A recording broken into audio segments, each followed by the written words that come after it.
Hello everyone, welcome back to my YouTube channel. Please like, share and subscribe and keep on learning, keep on enjoying.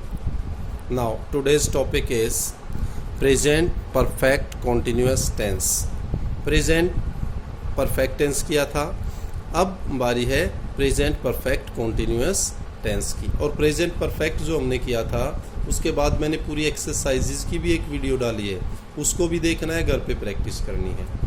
अब start करते हैं next topic, present perfect continuous tense. अब जैसा कि हमें दिखाई भी दे रहा है यहाँ क्या है, परफेक्ट। इसका मतलब कुछ ना कुछ जो ट्रेट हैं, फीचर हैं, वो परफेक्ट टेंस के भी होंगे।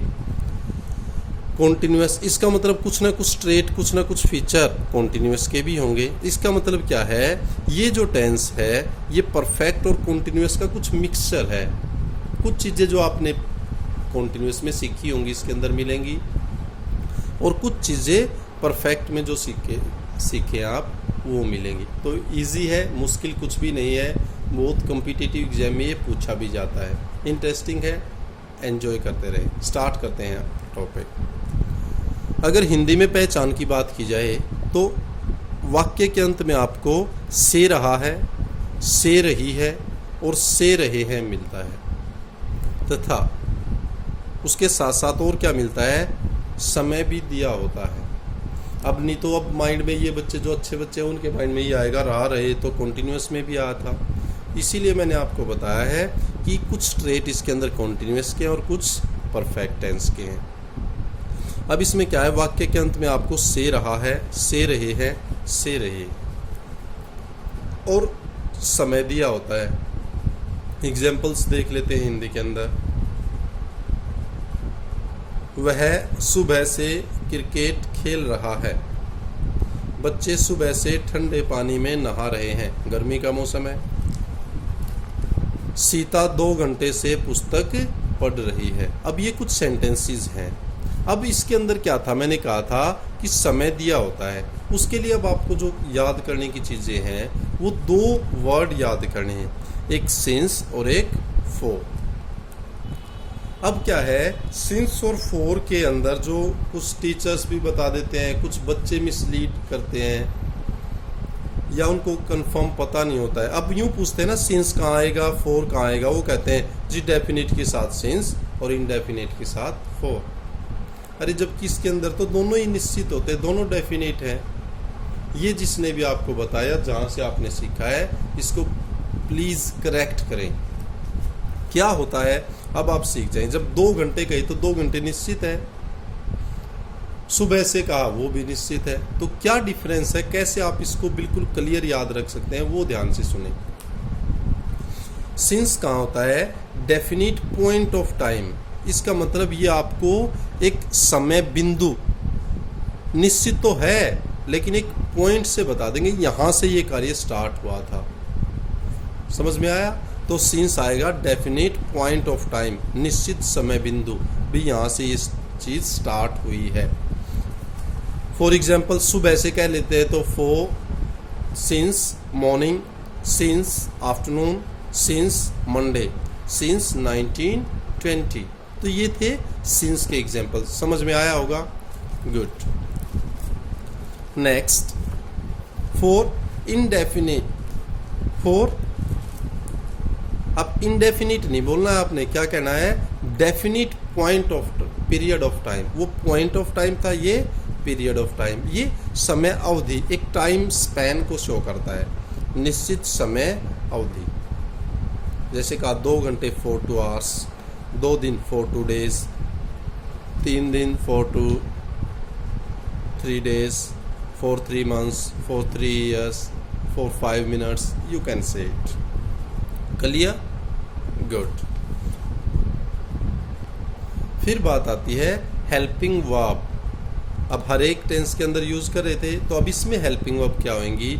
जब मैंने कहा ये कॉम्बिनेशन है, अब कॉन्टिन्यूअस के लिए इसमें क्या आ गया, कॉन्टिन्यूअस के लिए आ गया इसमें वर्ब की फर्स्ट फॉर्म के साथ आईएनजी। रहा रहे के लिए हमेशा आता है, जहाँ पर रहा रहे मिल जाए, एक चीज़ कंफर्म है, वर्ब की फर्स्ट फॉर्म के साथ आईएनजी। फिर परफेक्ट क्या क्या है? परफेक्ट में आपको बता था वर्ब की थर्ड फॉर्म। अब थर्ड फॉर्म वाली कंडीशन यही पूरी होगी, बी वॉज बीन, तो इसका मतलब बीन क्या है? Third form. हैज़ के साथ क्या आ गया? Third form. ये परफेक्ट वाली कंडीशन होगी। तो हेल्पिंग वर्ब इसके अंदर होंगी has been, have been. Verb पता लग गया, वर्ब की फर्स्ट फॉर्म के साथ आईएनजी। अब ये वैसे तो परफेक्ट में हमने जो परफेक्ट टेंस था उसमें डिस्कस कर भी लिया था, लेकिन फिर भी देख लेते हैं। हैज़ जो आपका सब्जेक्ट ही, सी, इट और सिंगुलर नाउन, एक वचन संज्ञा है तो उसके साथ हैज़। अगर आपका सब्जेक्ट आई, यू, वी, दे और प्लूरल नाउन बहुवचन संज्ञा है तो उसके साथ हैव। अब आगे जो आपके सेंटेंस है, सिंपल सेंटेंस की अगर बात करें तो सबसे पहले सब्जेक्ट, फिर उसके अकॉर्डिंग आपको देखना है ये यहाँ से, तो हैज़ आएगा या हैव, वो डिसाइड करना है। दोनों के साथ हैज़ लगाओ या हैव लगाओ, बीन लगाना है। फिर वर्ब की फर्स्ट फॉर्म के साथ आईएनजी और फिर ऑब्जेक्ट, और फिर उसके बाद जो दो वर्ड्स आपको डिटेल में बताए थे, सिंस और फॉर। अब आगे एग्जाम्पल लेते हैं। जैसे क्या था, वह सुबह से क्रिकेट खेल रहा है। He has been playing cricket since morning. अब आपको डाउट नहीं होना चाहिए, सिंस फॉर के बारे में भी डिटेल में बताया गया है, पूरे टेंस की फॉर्मेशन बता दी गई है। गुड। नेक्स्ट सेंटेंस था, children have been taking a bath in cold water since morning. अब हिंदी में ये 4 सेंटेंस दिए थे। बच्चे सुबह से ठंडे पानी में नहा रहे हैं। एक और सेंटेंस था, Sita has been reading a book for 2 hours। Sita 2 घंटे से एक बुक पुस्तक पढ़ रही है। फॉर का यूज़ है वो पता लग गया, सिंस का बता दिया गया है। फिर बात करते हैं नेगेटिव सेंटेंस। अब जिसके अंदर एक हेल्पिंग वर्ब आप इजीली कर लेते हैं, लेकिन जहाँ पर हेल्पिंग वर्ब जैसे हैज़ बीन आ गया, हैव बीन, तो उस टाइम पर बच्चों के माइंड में कन्फ्यूज़न होता है। नोट कहाँ लगाएं, हैज़ बीन के बाद लगाएं, हैज़ और बीन के बीच में लगाएं या कहीं और। तो उसके लिए क्या है, जो भी आपकी अगर एक से ज़्यादा अगर हेल्पिंग वर्ब के अंदर कोई भी एडजेसेंट है तो वहाँ पर आप नोट जो है वो फर्स्ट हेल्पिंग वर्ब के तुरंत बाद लगाएंगे। सब्जेक्ट, फिर हेल्पिंग वर्ब डिसाइड करनी है, उसके अकॉर्डिंग हैज़ आएगा या हैव। फिर नहीं का बनाना है नॉट, फिर वर्ब की फर्स्ट फॉर्म के साथ आईएनजी और फिर ऑब्जेक्ट, सिंस या फॉर का यूज़ करेंगे।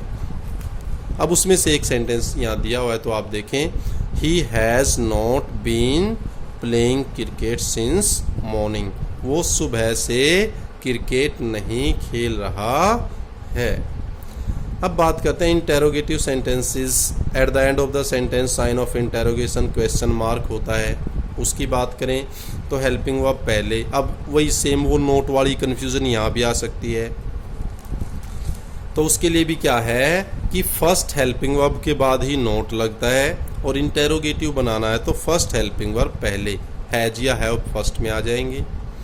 फिर आपका सब्जेक्ट, फिर बीन, वर्ब की फर्स्ट फॉर्म के साथ आईएनजी, ऑब्जेक्ट और सिंस या फॉर। क्लियर? गुड। अब एग्जांपल्स देख सकते हैं। Helping verb first has Sita been reading a book for 2 hours। Sita 2 घंटे से एक पुस्तक पढ़ रही है। ठीक है? नहीं, क्या? जब हेल्पिंग वर्ब फर्स्ट में आती है तो आप उससे स्टार्ट करें, क्या सीता 2 घंटे से एक पुस्तक पढ़ रही है, ये करेक्ट है। फिर उसके बाद बात करते हैं इंटेरोगेटिव और नेगेटिव दोनों का मिक्सचर। इसका मतलब यहाँ पर आपको इंटेरोगेटिव के भी कुछ ट्रेट मिलेंगे और नेगेटिव है तो नॉट। अब ये भी सिंपल हो जाता है, बिल्कुल कोई डरने घबराने की ज़रूरत नहीं है। हैज़ या हैव फर्स्ट में आ जाएंगे। सब्जेक्ट, नेगेटिव बनाना है नॉट, फिर बीन वर्ब की फर्स्ट फॉर्म के साथ आईएनजी, ऑब्जेक्ट सिंस ऑफ वो। Has Sita not been reading a book for 2 hours। Clear. अब फिर बात आएगी भाई एग्जाम्पल्स, सेंटेंसेस बहुत सारे चाहिए प्रैक्टिस के लिए।